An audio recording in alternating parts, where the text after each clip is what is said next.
एक समय की बात है जब एक छोटे से परिवार में मधु, सुबोध, उनका बेटा रोहन और भतीजी लता रहते थे। लता के माँ बाप बचपन में ही गुजर गए थे। मधु बहुत ही बुरी थी। वो लता से घर का पूरा काम करवाती थी। मधु उसके साथ इतना बुरा व्यवहार करती और इस बारे में उसके चाचा को बिल्कुल नहीं पता था। वो अक्सर उसके चाचा के सामने अच्छा बनने का नाटक करती थी और पीछे से लता को धमका कर रखती थी कि वो अपने चाचा को कुछ बताएगी तो वो उसे बहुत मारेगी। एक दिन लता आंगन में कपड़े धो रही थी कि तभी उसकी चाची आकर उसके पास ढेर कपड़े लाकर पटक देती है। चाची, मेरे पास पहले ही बहुत कपड़े हैं, मेरा हाथ दर्द हो रहा है। ए लड़की, चुपचाप कपड़े धो, समझी? पूरा दिन खाने को दे दो और काम तुझसे जरा नहीं होता। आज सारा काम खत्म हो जाना है। आज मेरे बेटे रोहन का जन्मदिन है, उसके लिए तुझे फिर मेरी रसोई में मदद भी करनी है, समझी?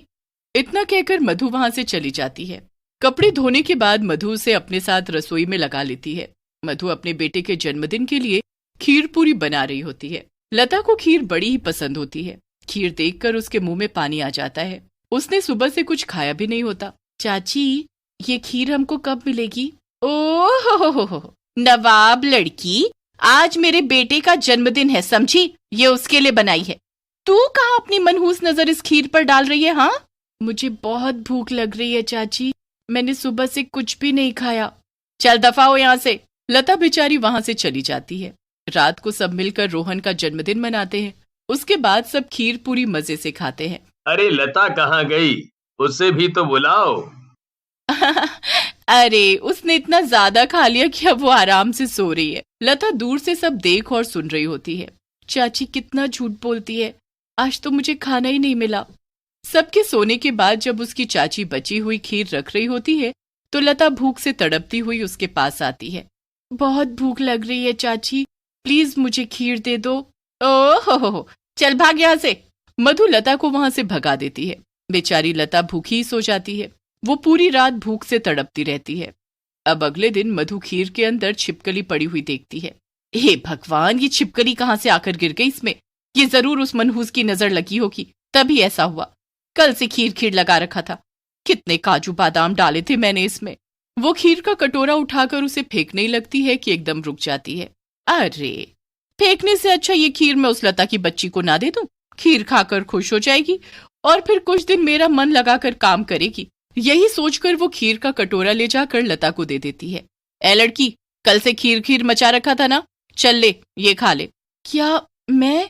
ये खीर मेरे लिए है? हाँ हाँ, तेरे लिए है। मैं कोई बुरी नहीं हूं जो तूने मुझे बना रखा है। चल अब ये खा और काम पर लग जा। ठीक है चाची। लता खीर का कटोरा लेकर उसे खाने में लग जाती है। 2 दिन से भूखी लता को पता ही नहीं चलता कि वो खीर जहरीली है। बेचारी इतनी खुशी से खीर खा रही होती है कि जैसे जन्मों बाद उसे उसकी पसंद की चीज मिली हो। जरा सी देर में वो सारी खीर चट कर जाती है।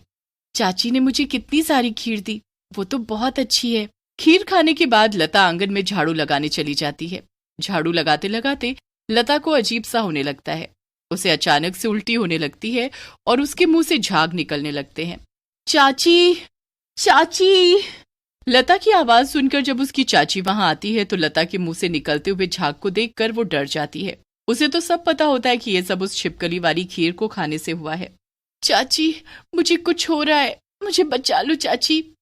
अरे, अगर मैं इसे डॉक्टर पर ले गई तो मेरा किया धरा सब सामने आ जाएगा। भाड़ में जाइए, ये मरेगी तो मुझे इससे छुटकारा भी मिल जाएगा।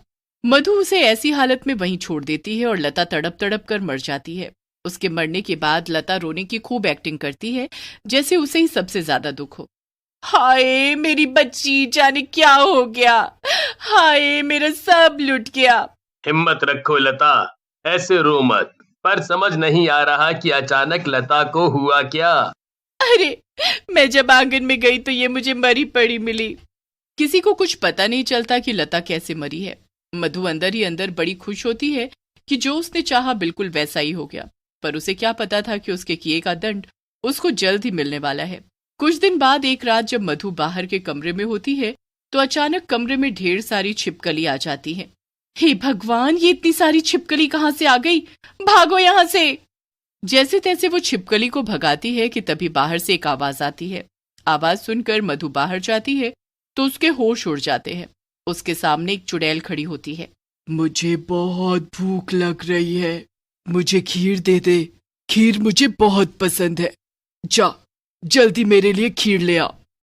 मधु उस चुड़ैल को देख जोर से चिल्लाती हुई घर में वापस आती है और सुबोध को सब बताती है। सुबोध जब बाहर जाकर देखता है तो बाहर कोई भी नहीं होता।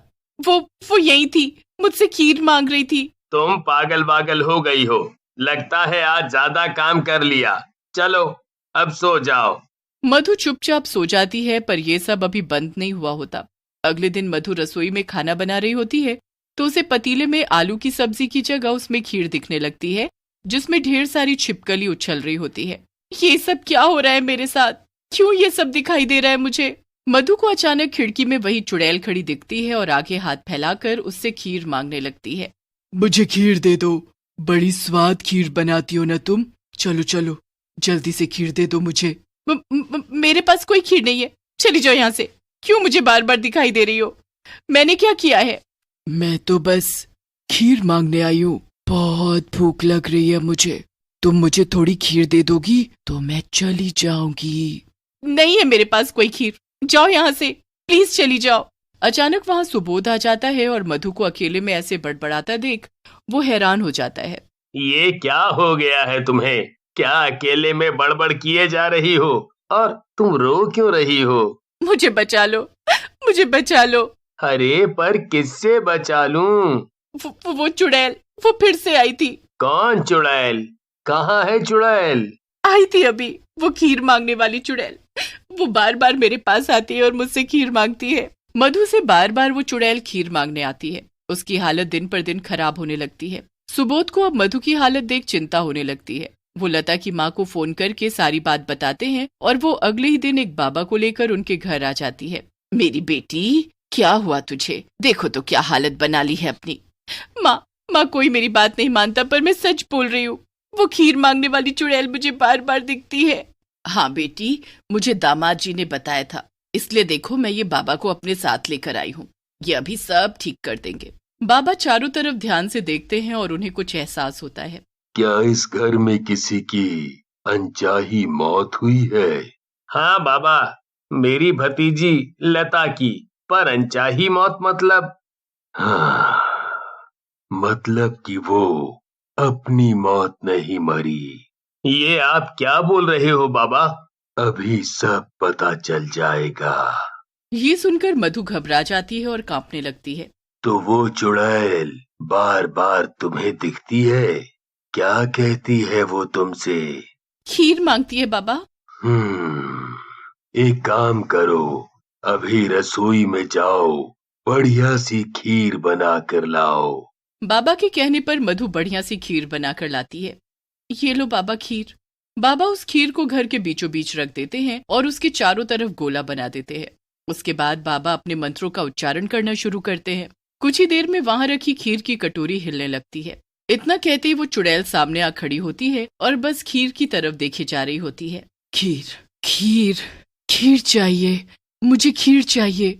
ये खीर तुझे तभी मिलेगी जब तू ये बताएगी कि तूने इस औरत को क्यों परेशान किया हुआ है। मैंने इसे परेशान नहीं किया, मैंने बस इससे खीर मांगी है क्योंकि इसने मुझे पूरा दिन भूखा रखा। इसने खीर बनाई थी पर मुझे नहीं दी।